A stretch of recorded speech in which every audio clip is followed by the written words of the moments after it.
Aldous Huxley was an English writer and philosopher. He wrote nearly 50 books. And here's his quote about history. That men do not learn very much from the lessons of history is the most important of all the lessons of history. Welcome to the History Slices podcast, a mother-son duo discussing awesome bits of history. We prove on every show that history is not boring, entertaining, yet stimulating. This is History Slices. And now, here's your hosts, Jacob and Rachel. Hey, Jacob. Hey, Mom. How are you? I'm doing great. How are you doing? Pretty good. I was sitting here thinking about how can I start this in a different way than just, hey, Jacob, but that's all I have. It's tradition now. You can't change it. Yeah, I hear your sister in that voice there. So anyway, right. So I'm excited about today's episode because I know we're talking about rodeo. And I was actually thinking about the excellent timing. This is completely accidental, I think, unless you planned it this way. But I didn't. Rodeo is, at least out here where we are, Sure. at the Malala Buckaroo happens around the 4th of July. And you mentioned last time it's a very American pastime. And I know it's just not a 4th of July sport. Of course, but, yeah. It's associated with that. It is, yeah. And so the timing, I think, is excellent.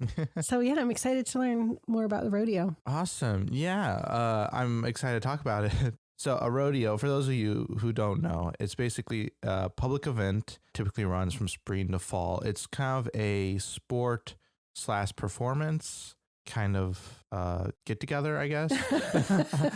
Basically, there's a bunch of cowboys and they do various like kind of sports and activities and stuff, and involving livestock, horses and bulls and pigs and whatever. But Pigs too? Maybe, I don't know. You're just ad-libbing. I'm just ad-libbing this. I just go freestyle. Yeah. It's rodeo, man. There are no rules. That's not true. There's tons of rules. But before we get into all that, and we will, you mentioned to me while I was working on this, you kind of like an offhand comment or something. You mentioned that the two of us have been to a rodeo.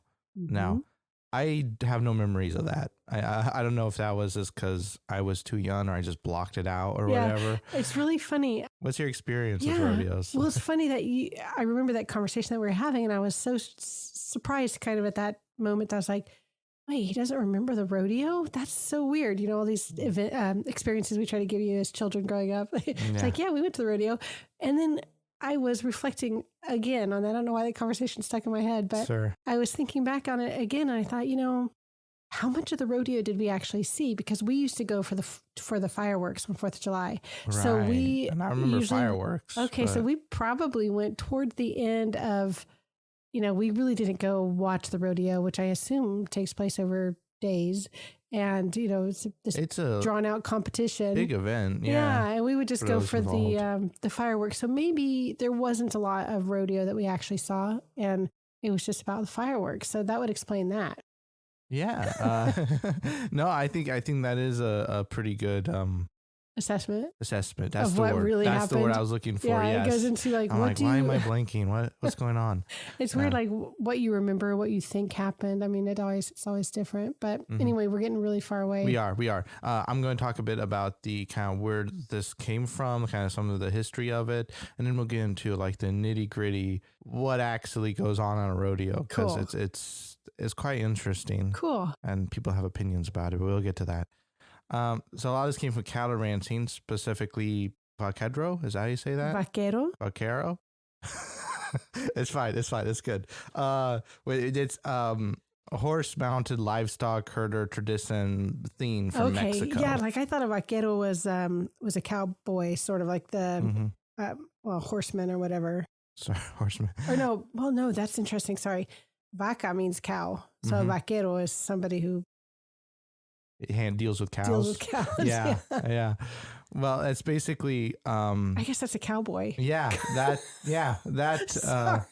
That's good. It's good. A very obvious connection that I'm just making in real time. No, that happens to me. It happens to me all the time. It's just an obvious thing that I somehow missed.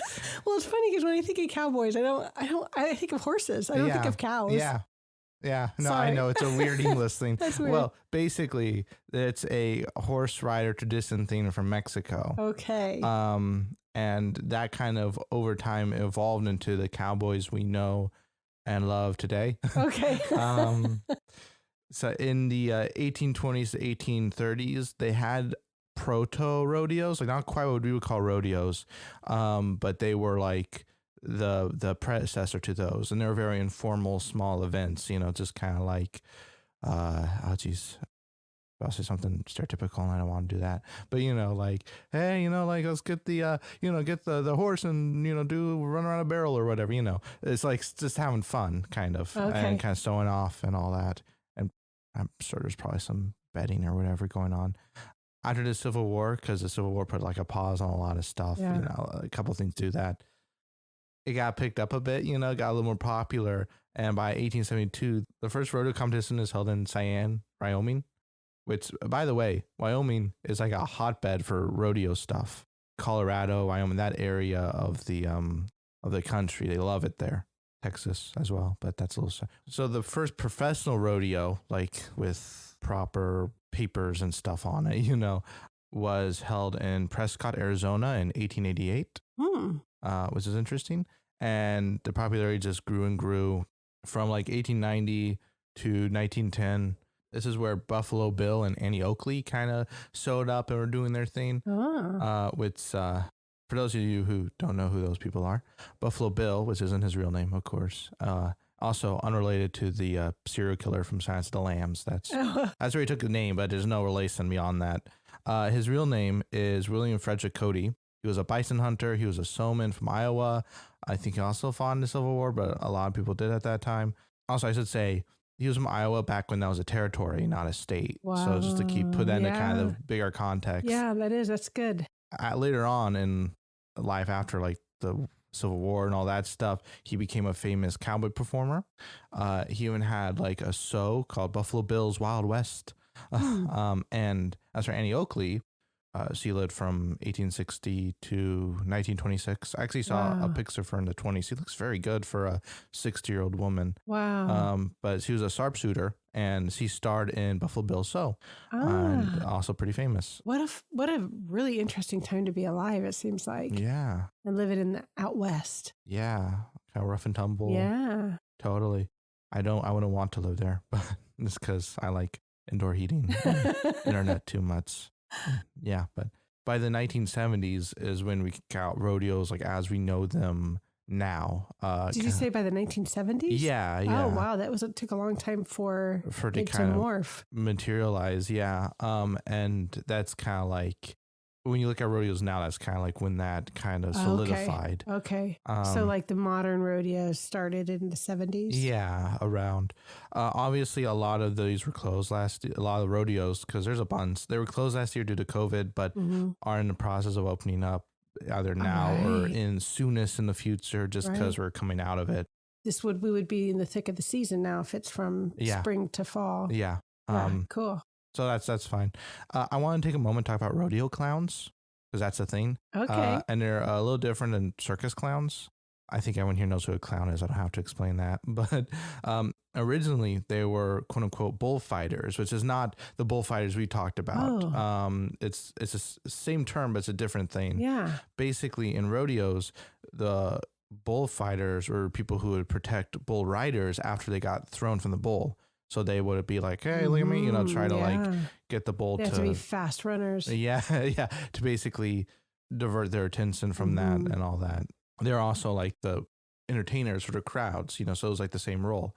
In a lot of non-American rodeos, because there are some, and we'll talk about that, that's still the case. But in America, those two roles have split into two separate, like kind of professions, I guess. Oh, that's really interesting. So, oh, cool. Okay, I get you. Also, something that has kind of developed over time is that if you compare the outfit of a rodeo clown to a circus clown, rodeo clowns are a lot less, what's a nice way of saying this? Silly, I guess, their outfits. I mean, they're still goofballs in how they act and stuff, but because they had to be entertaining.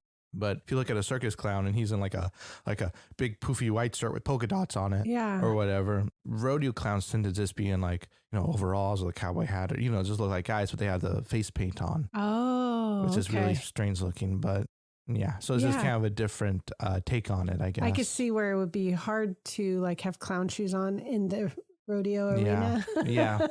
You wouldn't want to be wearing that trying to get away from a bull. No. Especially then when that was like part of the job as well. So I just wanted to like touch upon that because I thought it was interesting. And I think when people hear clown, I just think clown. Yeah, that really is interesting. And that's crazy to think that that's a profession. Mm-hmm. Yeah. Well, especially when it's so seasonal. I wonder, if they do other stuff during, like, I don't know. I'm sure they probably do, but like a lot of this, it's like anything, they're like rodeo cowboys and people in that. They're performers. They're also athletes. One can make the argument because it takes effort to do some of this stuff. Yeah. It's crazy. The longest running rodeo that I could find, there might be a longer one I just missed, but the one I found was the Fort Worth Stock Show and Rodeo. It started out as a livestock show in 1896, and in 1917 they added on rodeo to like their repertoire, I guess is the word for that, and it's still going on. The next show is planned for 2022. So wow, yeah, that's over 100 years. Yeah, wow. So that's pretty cool. That is. That's really amazing. Mm-hmm. Also, I mentioned this earlier, America isn't the only country to have this, which is something I learned while reading about it. And I felt a little bad because I'm like, this is like a distinctly American thing. Yeah. And then I find out, there's also some stuff in like, these are countries. I'm like, okay, well, it's mainly America. But yeah, I don't want to be too exclusatory. So you started to say how it really came from Mexico, sort of? Kind of. The origins of it, the DNA of it comes from like Mexican ranchers and cattle. Okay. And then it's kind of developed over time into what is modern rodeo. So, okay, I gotcha. But it's not exclusive to the U.S. Yeah. Gotcha. Well, basically, what I found in my research for this stuff is that Canada has a bunch of them, not as many as America, but there's a bit of Canada. There's a bit in Australia.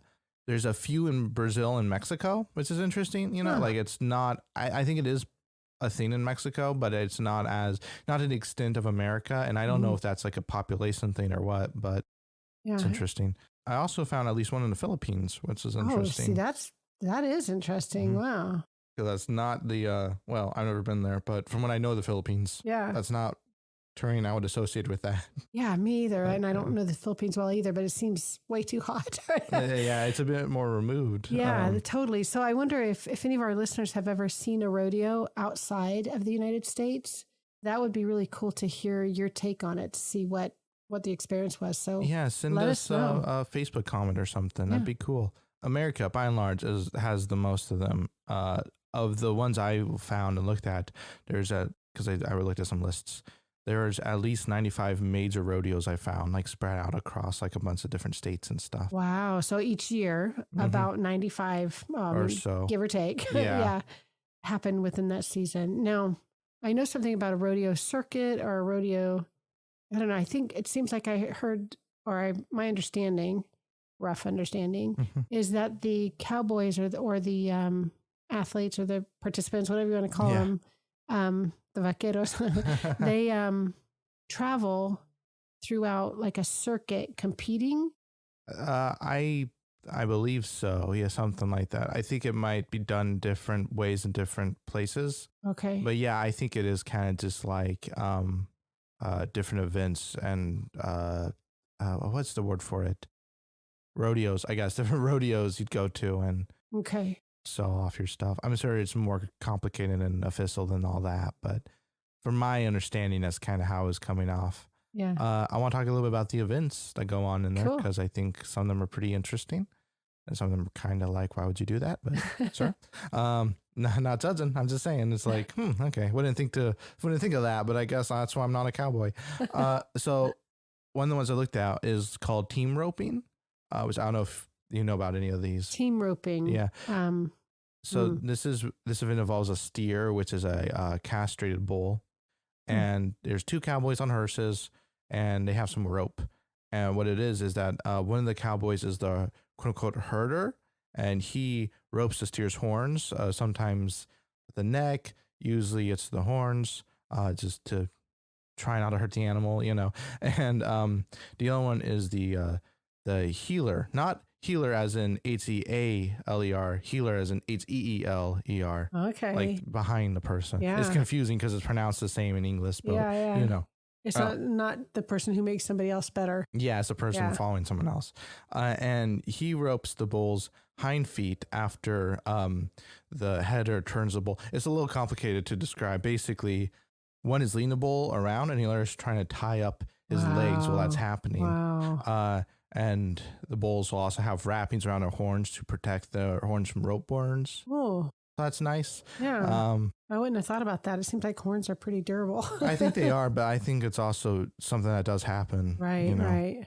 Well, that's a lot of force being put on it. So Sure, yeah. Then the other one I looked at is called calf roping, which is, so this is when you have a young bull/slash cow or calf, if you want to be technical about it. And you got a mounted cowboy, on a horse. And the goal, you have to lasso the calf, then quickly get off the horse, run up on it and restrain it. I've seen that. Yeah. Yeah. And then there's a certain way they do something with the rope. They tie it off and then they stand up. They're like, done. Yeah. Yeah. Look at what I did. And whoever does it like the quickest wins. Okay. Kind of. That's like, or gets more points, or however the scoring system is. Some of the stuff kind of went over my head. I'm like, what? Okay, don't worry about that. That's not as relevant. There is a variant where they just need to lasso the calf, which is born partly out of like concerns over animal cruelty. Like, this is okay for so they just lasso, they don't take the calf down. Yeah, something like that. Which I feel like is a different thing entirely, but yeah, because that's like a big part of it. Yeah. I feel it should be noted here, and this is kind of funny. I probably should have made this its own section, but in my notes I went on a slight side tangent. So if you'll bear with me, we'll get back to the events in a moment, but just go for it. Yeah. Okay. Professional rodeos do a pretty good job of making sure that no animals are harmed. There are organizations like the Rodeo Cowboy Association, which there became the Professional Rodeo Cowboy Association, which is a pretty big deal now. Yeah. I think they're so they regulate everything and make sure everybody's. Yeah. And they have a lot of rules on what you can and can't do, especially with all the attention on them. A lot of like PETA or whatever, a lot of animal rights people breathe down their necks a lot. So they're like, no, see, it's all legit. It's all good. I'm sure stuff happens, but that always happens. And I think they do. From what I read, they regulate themselves pretty well. Mm-hmm. They have a vested interest in keeping the animals healthy and safe. Yeah, because that's also like as vital to it as the people. Right. Yeah. Mm-hmm. Right. And it's not just about the sport either. It's about, like you said, it was born out of their livelihoods. They are cattle ranchers or cattle people. So yeah, they're not going to do anything to hurt their. Yeah. There's also some misconceptions related to this, like, and some of it is marketing, where they kind of hype something up as something when it isn't. Some of it is just misconceptions about rodeo because you're not part of it or whatever. But there's like I'll give an example. It's often thought that the horses used in bronc riding, and we'll talk about bronc riding in a little bit. It's thought that they are wild horses that they just found, and they're not. They're like raised in a stable. They do this all the time. It's like they're they don't just go find a wild Mustang somewhere, random horse, drag it into the ring. Yeah, no, it isn't like that. But it's kind of one of those, like, I don't know. I can't remember if I probably should wrote it down or something. Can't remember if they hype it up as that or not. But, as in it's a wild beast. Yeah, but it's a misconception people have. It's possible they don't do that. I don't want to like say they're doing stuff when they're not. Yeah, but it just seems to be a common thought that I gotcha. Yeah. Anyway, so all that aside, basically, we're back to our what we're talking about. I just thought I should probably address this because it's a thing. Yeah, I think that's an important thing to clarify. A lot of actually ran into trouble with it because a lot of the notes I was taking, I was Googling questions about it, and like the first couple like responses I kept getting was like, here's why rodeos suck. And I'm like, well, no, tell me facts about it. Don't, like, objective opinions are fine, but let me learn about this thing.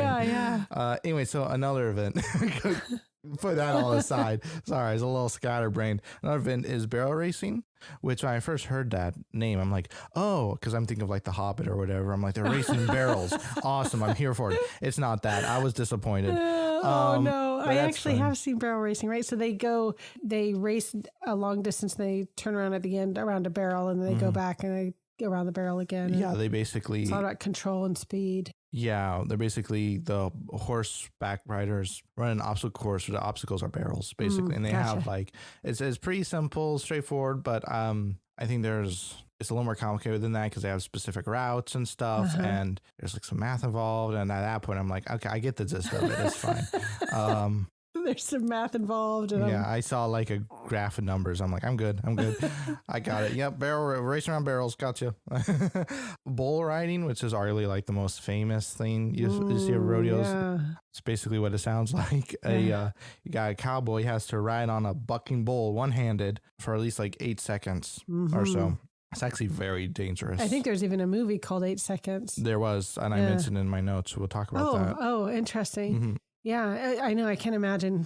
I mean, if you think about 8 seconds and how fast that passes, and that most people don't make 8 seconds, it's like, okay, that's really difficult and dangerous. There are mechanical bulls at rodeos and like fairgrounds and stuff, and that's hard to stay on. And it's just like a like a spring, basically. I don't know what it isn't like an actual bull, so it's a dangerous sport because they're big animals and they're ticked off. I probably, and America isn't the only country that does this. Like there's a lot of South American countries that I think otherwise aren't super into rodeo, but they do bull riding stuff too as well. At least that's the impression I got. And yeah, it's definitely interesting. You either have to be really brave or just a little nuts to do that. Yeah. There's also bronc riding, which is the same thing as a bull, but as bull riding, but with a bronc. Bronc's a horse. In case anyone listening is like, what on earth is a bronc? It's a horse. Yeah.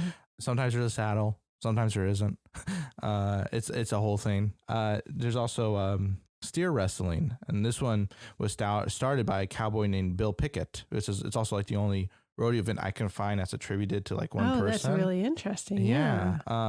This is where a cowboy rides up on a steer, which again is a castrated bull, drops from their horse, and he wrestles the steer. Super dangerous. I don't believe they tie it up. So it's basically the same animal that they're riding for trying to ride for 8 seconds, except it's been castrated. Yeah, I think it might be like a smaller, younger one or something like that they do. But it's still has horns. It's still like a animal. Yeah, it's still a thing. Anyways, so we end up on those events. Like I said, some of them are like, okay, that sounds interesting. This is fun. Others are like, why would you do that to yourself? But it's got that exciting element of danger. Like we talked about on one other episode. I can't remember what it was. It was probably bullfighting. It could have been, where it's like people's lives are literally at stake. And here we are spectating, cheering and getting excited. And it's like the real deal. If something goes wrong, it's not just TV, Yeah. So anyway, that thrill, we seek that thrill, I guess. So it's kind of interesting to me because in a lot of these, I'm trying to think how to say it, I guess older institutions, they have like rules about gender or like, only men or only women or whatever, And here that's not entirely the case. There's cowboys, there's cowgirls or cowwomen, however they cowmen, I don't know. But they both partake. They're both in there. Some events are more dominated by one gender or the other. I get the impression, but I couldn't find any like noteworthy like pay gap or anything like that. So it seemed pretty equal to me. Yeah, that's interesting. The fact that they both have participated, even though it, like you say, it's such an old quote unquote institution. Yeah. But yeah, that's interesting. There was kind of a brief pulling back on women's participations in the late 20s when Bonnie McCarroll, who was a well-known rodeo performer, she got trampled and unfortunately passed away. And it was this big tragedy. And people were like, I don't know about this. Wow. But that's kind of,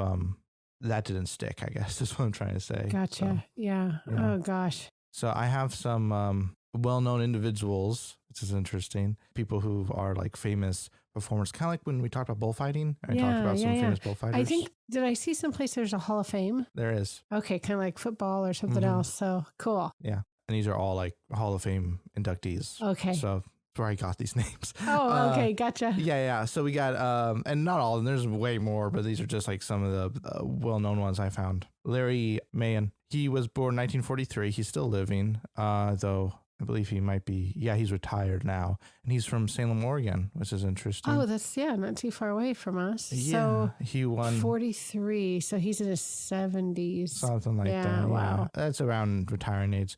He won 6 world all-around championships and 2 bull riding world championships. He was inducted to Hall of Fame in 1979. Wow, kind of like the beginning of the modern era. And it's interesting. I know you said and, so you're ready to go on. But I was going to say, these are world championships. So I wonder if people come compete from all over, you know? I don't know. I couldn't find, that's a good question. I couldn't find if it was like as the name implied or if it was like Mr. Universe, where it's like, okay, or the World Cup when it's just okay, like America or whatever. Right, yeah. okay. Besides rodeo, outside of that, he also started a clothing line. So that's interesting. Oh, and we're still talking about the guy. Yeah. So you said retirement age is around 70. Yeah, it gets up there. But if you're a rodeo person, you're not going to be riding past. No. I mean, I don't know what age, but even in your 30s, that looks like it'd be pretty hard on your body. Yeah, I think so too. So it's smart. He diverted his attention in a good way. Well, some of these have done other stuff as well. Yeah. To get into. Next one we'll talk about is Chris Ledoux. He was born 1948 and unfortunately passed away from cancer in 2005. Oh. And he's well known in rodeo, but he's, I think, more well known outside of that as a country singer. Oh, wow. Yeah. I'm not familiar with his name. Well, I wonder if I'd probably recognize a song or two. Maybe. No? He had 36 albums and they sold. This is an older statistic, so maybe it's different now. Okay. Like this is from like 2007 or whatever, but they've sold more than 6 million units in the U.S. Okay, well, for sure, he's that prolific. There must be something we recognize. I'm sure, yeah. Now I feel a little ignorant. It's fine. Welcome to my world. There's Casey Tibbs. He was a road performer that broke out into film as an actor and stuntman. Nothing I recognize. I looked at his IMDb page and all that. But it was interesting. I thought, oh, that's cool. You know? Probably well suited for that. Yeah, I imagine so because he's done all lots of stuff. There's Jim Soldiers, who's sometimes called the Babe Ruth of rodeo. Which is a fun title. And he's considered like one of the most successful rodeo cowboys. He won 16 world championships, which at the time was like the most anyone had won. That means 16 years, I'm guessing, that there's a world championship every year, probably. Probably, yeah. So that's a long time to be successful at the top of your game. Yeah. Wow. I don't know how many of those were consecutive or not, but yeah. Tad Lucas, who was early on, like he passed away in the 90s and she was old then. She is in several different Hall of Fames. You know, there's the Royal Hall of Fame, but there's also the National Cowgirl Hall of Fame and the Texas Trail of Fame or whatever, you know. She's like in different honors and stuff. Cool. And in 1964, she stopped partaking in rodeo. She was very old by that time. She was like in her 60s. And then she ended up on the Professional Rodeo Cowboys Association's board of directors, like later on in life. I thought that's interesting. That's really good. Really good for her because even though it was kind of, as you mentioned, there wasn't like a lot of discrimination or whatever going on. That's not what you said, but no, you know, they both participated. In the 60s, it was still probably not that common for women to be part of a board like that. That's I don't think so. Dominated by men. Yeah. Very cool. There's Ty Murray, who's still living. He is a 9-time world champion and was considered, he retired in 2002. That's why I say was, like one of the top rodeo contestants. He's also had appearances in Walker, Texas Ranger, Dancing with the Stars, some other things that are less well known. Yeah. I think he retired kind of youngness. He was born in like the late 60s. Okay. To put that in context. And he retired at the beginning of the 2000s. Yeah. Yeah. So he was in his 30s probably. Yeah. Smart, actually. That sport's got to beat you up. Yeah, I'm sure it does. And it's also, I think, telling that like, he was financially secure enough to retire at a younger age. Yeah, since he did so well. Yeah. There's Tuff Heedman, I think is how you say his name. And he won a bunch of awards, including the bull riding world championships in 1986, 1989, and 1991. So just another kind of. So he did that 8-second thing. Well, bull riding. No? Yeah, but speaking of 8 seconds, Lane Frost. This one's kind of sad, actually, because he died young. But he won the 1987 world champion in bull riding, and he was generally pretty skilled at bull riding for the most part. And he, unfortunately, died. It was like an accidental thing. But in 1994, they made the film 8 Seconds about him. Oh. And I think we're calling from memory. I didn't write this down, but I'm calling from memory that like one of his compatriots, I guess. He compared him to James Dean, as like he's a really talented guy. It's a shame we lost him so soon. Gosh, he was like younger than me. He was like 24 or something. Wow. Yeah. It's really tragic when that happens. Mhm. Was it an accident related to the rodeo? Yeah, it was like in the ring. Okay. So, by the way, we mentioned the Hall of Fame a couple times. It's in Colorado Springs, which is in Colorado. Oh, this is one of the places that it sort of started. Yeah, and you can go and check it out if you want. I don't know what like the fees to enter are or anything like that. But it's a museum type thing. Yeah, they got a lot of cool statues, a lot of cool exhibits and whatnot. And if you go on their website, you can actually like see some of them. They look really cool. Oh, that's cool. Be a neat place to hit on one of our trips across the country. Maybe, yeah.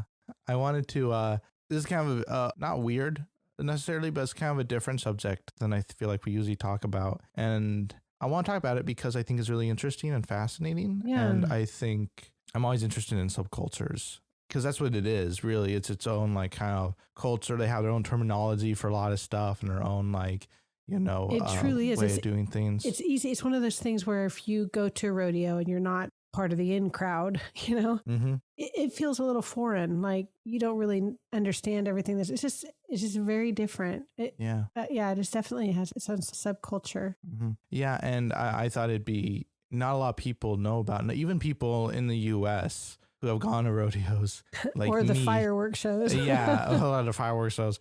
I'm in fireworks. The don't know too much about it, and it was really fascinating and fun reading up on it. And I thought, why not share this to people who don't know or aren't interested? Yeah, cool, Jacob. So I enjoyed it. I liked the rodeo. Actually, since like the one that's near us, the one where we used to go when you were a kid and we'd see the 4th of July fireworks.